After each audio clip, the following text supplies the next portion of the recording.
অভিযান আৰম্ভ হোৱাৰ লগে লগে এইবাৰ আমচু খৰব হৈ পৰিছে। আমচুৱে কৈছে যে মিয়াৰ যদি উজনিত ক্ষতি হয় তেনেহলে দায়ী হ'ব শৃংখল চলিহা। শৃংখল চলিহাক অতি শীঘ্ৰে গ্ৰেপ্তাৰ কৰক, এনেধৰণে মন্তব্য প্ৰদান কৰিছে, সকিয়নি দিছে আমচুৱে। এই মুহূৰ্তত বিস্তৃত তথ্য জনাম। শৃংখল চলিহাক এইবাৰ আমচুৱে সকিয়নি দিছে। উজনিত যদি মিয়াৰ ক্ষতি হয়, উজনিত মিয়াৰ ক্ষতি হলে শৃংখল চলিহা দায়ী হ'ব বুলি সকিয়নি দিছে। মিয়া নিৰ্যাতিত হলে বা মিয়াৰ প্ৰাণহানি হলে দায়ী হ'ব কেৱল শৃংখল চলিহা। উচতনিমূলক মন্তব্য দিয়া শৃংখল চলিহাক গ্ৰেপ্তাৰ কৰক বুলি দাবী উত্থাপন কৰিছে আমচুৱে। শৃংখল চলিহাৰ বিৰুদ্ধে অসম চৰকাৰে কঠোৰৰ পৰা কঠোৰতম ব্যৱস্থা গ্ৰহণ কৰক বুলি দাবী আমচুৰ।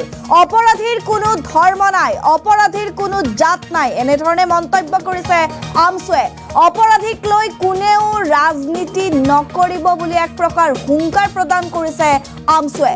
অপৰাধীক লৈ এটা ধৰ্মকেই টাৰ্গেট নকৰিব। উজনিত যদি মিয়াৰ ক্ষতি হয় তেনেহলে দায়ী হ'ব কেৱল শৃংখল চলিহা। আইনীভাৱে তেওঁলোকক শাস্তি প্ৰদান কৰক বুলি মন্তব্য কৰিছে।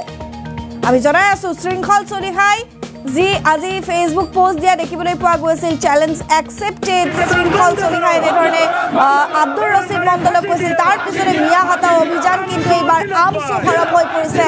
ঠায়ে ঠায়ে আমচুৰ প্ৰতিবাদ।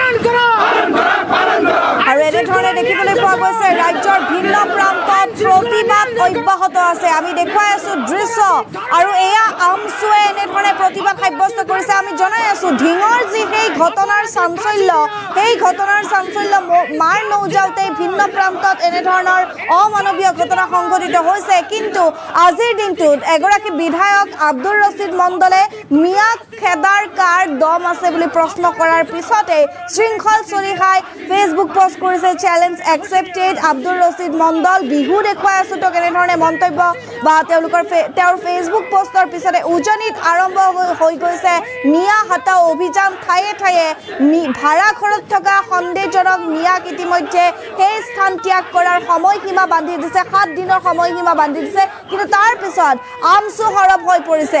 আমচুৱে এনেধৰণে মন্তব্য কৰিছে, উজনিত যদি মিয়াৰ ক্ষতি হয় তেনেহলে একমাত্ৰ দায়ী হ'ব শৃংখল চলিহা। অপৰাধীৰ কোনো জাতি নাই, ধৰ্ম নাই, অপৰাধীৰ দৃষ্টিৰে চাব লাগে আৰু তেনে এটা ধৰ্মক টাৰ্গেট নকৰিবলৈ আহ্বান জনাইছে আমচুৱে। মন্তব্য আছে এই বৃহৎ প্ৰতিবাদী কাৰ্যসূচী, তাৰ পিছতে তেওঁলোকে হুংকাৰ প্ৰদান কৰিছে মন্তব্যৰ জৰিয়তে আগবঢ়াইছো।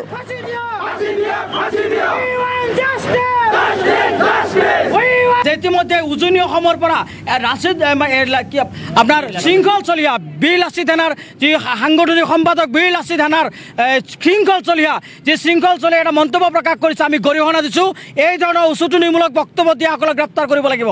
এই ধৰণৰ উচতনিমূলক বক্তব্য দিয়াৰ পিছত যদি কোনোবাৰ প্ৰাণহানি হয়, যদি কোনোবাৰ ক্ষতি হয়, তাৰ কাৰণে দায়ী শৃংখল চলিহা হ'ব। আৰু তাৰ কাৰণে অসম চৰকাৰে এই শৃংখল চলিহাৰ বিৰুদ্ধে কঠোৰ ব্যৱস্থা গ্ৰহণ কৰিব লাগে। শৃংখল চলিহা এণ্ড কোম্পানীৰ বিৰুদ্ধে অসম চৰকাৰ বা ডিজিপি ডাঙৰীয়া ব্যৱস্থা গ্ৰহণ কৰে বুলি আপোনালোকৰ জৰিয়তে দাবী উত্থাপন কৰিছোঁ। ইফালে আপোনাৰ উজনি অসমত ইতিমধ্যে তেওঁলোকে ঘোষণা কৰিছে নিষ্ঠা জনগোষ্ঠী সংগঠনে যে মিয়া সম্প্ৰদায়ৰ মানুহ তেওঁলোকে সময় বান্ধিছে, ইয়াৰ পৰা গুচি যাব লাগে। গতিকে এই ক্ষেত্ৰত চৰকাৰে ব্যৱস্থা গ্ৰহণ কৰিব লাগে। আৰু যিসকলে এই ধৰণৰ উচতনিমূলক মন্তব্য কৰিছে, এটা অসমত এটা অশান্তিকৰ পৰিৱেশ সৃষ্টি কৰিব বিচাৰিছে, তেওঁলোকৰ বিৰুদ্ধে ব্যৱস্থা গ্ৰহণ কৰে আৰু যাতে এনেকুৱা ধৰণৰ পৰিৱেশ নহয়। আমি ইতিমধ্যে দেখা পাইছোঁ নগাঁও ঢিঙতো এনেকুৱা এটা পৰিৱেশ গঢ়ি উঠিছে যে আমাৰ মিয়া সম্প্ৰদায়ৰ মানুহখিনি তাৰ পৰা আহি গোটেই মানুহখিনি দুখ কৰিছিল। যোনে দুখ কৰিছে তেওঁক ফাঁচি দিয়ক, ইয়াততো কোনো আপত্তি কৰা নাই। আপোনালোকে দেখা পাইছে ঢিঙৰ যি যিখিনি স্থানীয় মানুহ আছে তেওঁলোকে ইতিমধ্যে হাজাৰ হাজাৰ মানুহ ওলাই আহিছিল, প্ৰতিবাদ কৰিছে। আজি তেওঁ যেনেকৈ মৃত্যু হ'ল, মৃত্যুৰ পিছত তাতে জানাজাত তেওঁ অংশগ্ৰহণ নকৰে, জানাজাৰ বাবে ৰাজহুৱা কবৰ স্থান দিয়া নাই। গতিকে কোনেওতো আপোনাৰ হেৰি কৰা নাই যে তেওঁ দোষী, তেওঁক মানে সঁহাৰি দিছে। গতিকে আমি চৰকাৰক এটা দাবী জনাইছোঁ যে অসমত যাতে কোনো অশান্তিকৰ পৰিৱেশ সৃষ্টি নকৰে, আপোনালোকে নাৰীক সুৰক্ষা দিয়ক আৰু যিসকল ব্যক্তি এই ক্ষেত্ৰত জড়িত তেওঁলোকক আপোনাৰ আইনী প্ৰক্ৰিয়াৰে কঠোৰৰ পৰা কঠোৰতম শাস্তি প্ৰদান কৰক।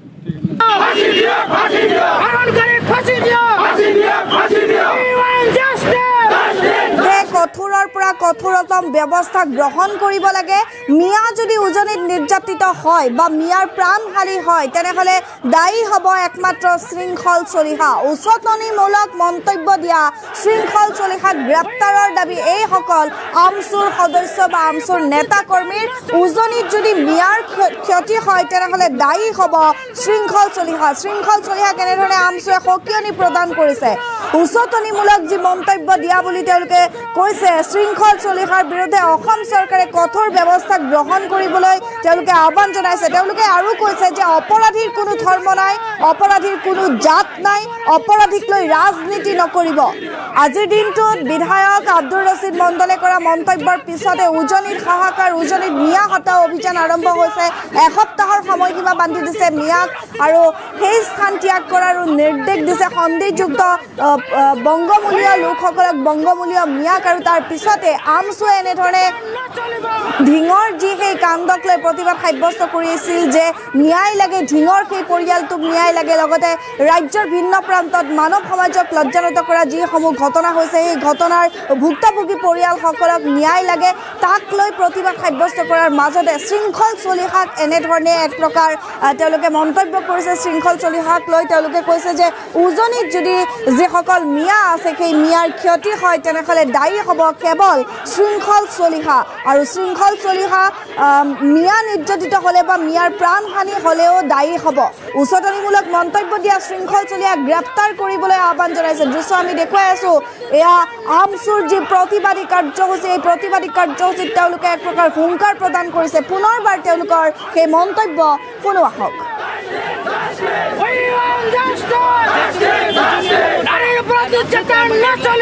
আপনার শৃংখল চলিহা বীর লাচিত থানার যে সাংগঠনিক সম্পাদক বীর লাচিত থানার শৃংখল চলিহা যে শৃংখল চলিহা এটা মন্তব্য প্রকাশ করেছে, আমি গৰিহণা দিছোঁ। এই ধৰনেৰ উচতনিমূলক বক্তব্য দিয়াসকলক গ্ৰেপ্তাৰ কৰিব লাগিব। এই ধৰনেৰ উচতনিমূলক বক্তব্য দিয়াৰ পিছত যদি কোনোবাৰ প্ৰাণহানি হয়, যদি কোনোবাৰ ক্ষতি হয়, তাৰ কাৰণে দায়ী শৃংখল চলিহা হ'ব। আৰু তাৰ কাৰণে অসম চৰকাৰে এই শৃংখল চলিহাৰ বিৰুদ্ধে কঠোৰ ব্যৱস্থা গ্ৰহণ কৰিব লাগে। শৃংখল চলিহা এণ্ড কোম্পানীৰ বিৰুদ্ধে অসম চৰকাৰ বা ডিজিপি ডাঙৰীয়া ব্যৱস্থা গ্ৰহণ কৰে বুলি আপোনালোকৰ জৰিয়তে দাবী উত্থাপন কৰিছোঁ। ইফালে আপোনাৰ উজনি অসমত ইতিমধ্যে তেওঁলোকে ঘোষণা কৰিছে নিষ্ঠা জনগোষ্ঠী সংগঠনে যে মিয়া সম্প্ৰদায়ৰ মানুহ তেওঁলোকে সময় বান্ধিছে, ইয়াৰ পৰা গুচি যাব লাগে। গতিকে এই ক্ষেত্ৰত চৰকাৰে ব্যৱস্থা গ্ৰহণ কৰিব লাগে। আৰু যিসকলে এই ধৰণৰ উচতনিমূলক মন্তব্য কৰিছে, এটা অসমত এটা অশান্তিকৰ পৰিৱেশ সৃষ্টি কৰিব বিচাৰিছে, তেওঁলোকৰ বিৰুদ্ধে ব্যৱস্থা গ্ৰহণ কৰে আৰু যাতে এনেকুৱা ধৰণৰ পৰিৱেশ নহয়। আমি ইতিমধ্যে দেখা পাইছোঁ নগাঁও ঢিঙতো এনেকুৱা এটা পৰিৱেশ গঢ়ি উঠিছে যে আমাৰ মিয়া সম্প্ৰদায়ৰ মানুহখিনি তাৰ পৰা আহি গোটেই মানুহখিনি দুখ কৰিছিল। যোনে দুখ কৰিছে তেওঁক ফাঁচি দিয়ক, ইয়াততো কোনো আপত্তি কৰা নাই। আপোনালোকে দেখা পাইছে ঢিঙৰ যিখিনি স্থানীয় মানুহ আছে তেওঁলোকে ইতিমধ্যে হাজাৰ হাজাৰ মানুহ ওলাই আহিছিল, প্ৰতিবাদ কৰিছে। আজি তেওঁ যেনেকৈ মৃত্যু হ'ল, মৃত্যুৰ পিছত তাতে জানাজাত তেওঁ অংশগ্ৰহণ নকৰে, জানাজাৰ বাবে ৰাজহুৱা কবৰ স্থান দিয়া নাই। গতিকে কোনেওতো আপোনাৰ হেৰি কৰা নাই যে তেওঁ দোষী, তেওঁক মানে সঁহাৰি দিছে।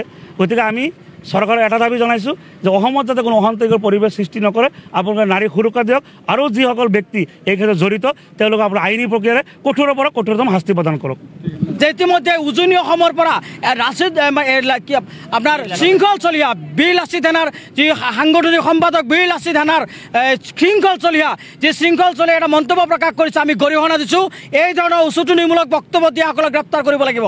এই ধৰণৰ উচতনিমূলক বক্তব্য দিয়াৰ পিছত যদি কোনোবাৰ প্ৰাণহানি হয়, যদি কোনোবাৰ ক্ষতি হয়, তাৰ কাৰণে দায়ী শৃংখল চলিহা হ'ব। আৰু তাৰ কাৰণে অসম চৰকাৰে এই শৃংখল চলিহাৰ বিৰুদ্ধে কঠোৰ ব্যৱস্থা গ্ৰহণ কৰিব লাগে।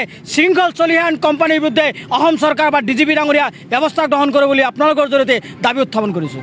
ইফালে আপোনাৰ উজনি অসমত ইতিমধ্যে তেওঁলোকে ঘোষণা কৰিছে নিষ্ঠা জনগোষ্ঠী সংগঠনে যে মিয়া সম্প্ৰদায়ৰ মানুহ তেওঁলোকে সময় বান্ধিছে, ইয়াৰ পৰা গুচি যাব লাগে। গতিকে এই ক্ষেত্ৰত চৰকাৰে ব্যৱস্থা গ্ৰহণ কৰিব লাগে। আৰু যিসকলে এই ধৰণৰ উচুটিমূলক মন্তব্য কৰিছে, এটা অসমত এটা অশান্তিকৰ পৰিৱেশ সৃষ্টি কৰিব বিচাৰিছে, তেওঁলোকৰ বিৰুদ্ধে ব্যৱস্থা গ্ৰহণ কৰে আৰু যাতে এনেকুৱা এটা পৰিৱেশ নহয়। আমি ইতিমধ্যে দেখা পাইছোঁ নগাঁও ঢিঙতো এনেকুৱা এটা পৰিৱেশ গঢ়ি উঠিছে যে আমাৰ মিয়া সম্প্ৰদায়ৰ মানুহখিনি তাৰ পৰা আহি গোটেই মানুহখিনি দুখ কৰিছে নেকি, যোনে দুখ কৰিছে তেওঁক ফাঁচি দিয়ক, ইয়াততো কোনো আপত্তি কৰা নাই। আপোনালোকে দেখা পাইছে ঢিঙৰ যিখিনি স্থানীয় মানুহ আছে তেওঁলোকে ইতিমধ্যে হাজাৰ হাজাৰ মানুহ ওলাই আহিছিল, প্ৰতিবাদ কৰিছে।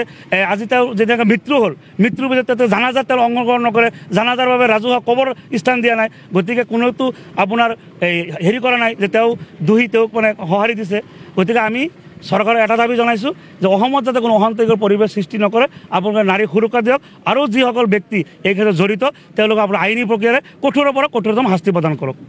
সরকার এই ক্ষেত্রে দায়িত্ব পালন করো, সরকার এই ক্ষেত্রে দায়িত্ব পালন করো, আইন শৃঙ্খলা নিয়ন্ত্রণ করো, আইন শৃঙ্খলা নিয়ন্ত্রণ করো।